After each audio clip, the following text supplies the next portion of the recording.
एक बिजनेसमैन की कहानी। गांव के एक छोटे से कोने में जन्मे रोहित की कहानी संघर्ष, आह, परिश्रम और अटूट आत्मविश्वास की मिसाल है। रोहित का परिवार आर्थिक रूप से कमजोर था, लेकिन उसके सपने हमेशा बड़े थे। उसके पिता एक किसान थे और मां गृहिणी।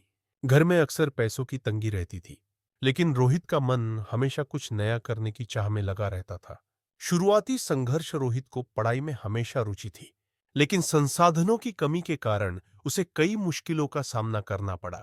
उसने गांव के सरकारी स्कूल से पढ़ाई की और कॉलेज की फीस भरने के लिए ट्यूशन पढ़ाना शुरू किया। पढ़ाई के साथ साथ वह हमेशा सोचता था कि कुछ ऐसा किया जाए जिससे न केवल उसका बल्कि और भी कई लोगों का जीवन सुधर सके। बिजनेस की शुरुआत कॉलेज खत्म करने के बाद रोहित को नौकरी नहीं मिली, लेकिन उसने हिम्मत नहीं हारी।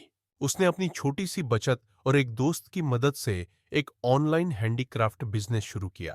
गांव की महिलाओं द्वारा बनाए गए हस्तशिल्प उत्पादों को वह ऑनलाइन बेचने लगा। पहले कुछ महीने बहुत मुश्किल रहे। उसे ऑर्डर नहीं मिल रहे थे, मार्केटिंग करना नहीं आता था और लोग उस पर विश्वास भी नहीं कर रहे थे। लेकिन उसने हार नहीं मानी। सफलता की राह। धीरे धीरे उसने सोशल मीडिया और ई कॉमर्स प्लेटफॉर्म के जरिए अपने उत्पादों को प्रमोट करना सीखा। उसके बनाए गए उत्पादों की गुणवत्ता अच्छी थी, जिससे ग्राहकों को पसंद आने लगे। कुछ ही महीनों में उसके बिजनेस को अच्छी पहचान मिलने लगी। देखते ही देखते उसका बिजनेस पूरे देश में फैल गया और गांव की कई महिलाओं को रोजगार मिलने लगा। सफलता की छोटी पराज रोहित का हैंडीक्राफ्ट ब्रांड एक सफल स्टार्टअप बन चुका है। वह सैकड़ों लोगों को रोजगार दे रहा है और गांव के विकास में भी योगदान कर रहा है। उसकी मेहनत और लगन ने यह साबित कर दिया कि अगर इंसान के अंदर कुछ करने की इच्छा हो, तो कोई भी मुश्किल उसे रोक नहीं सकती।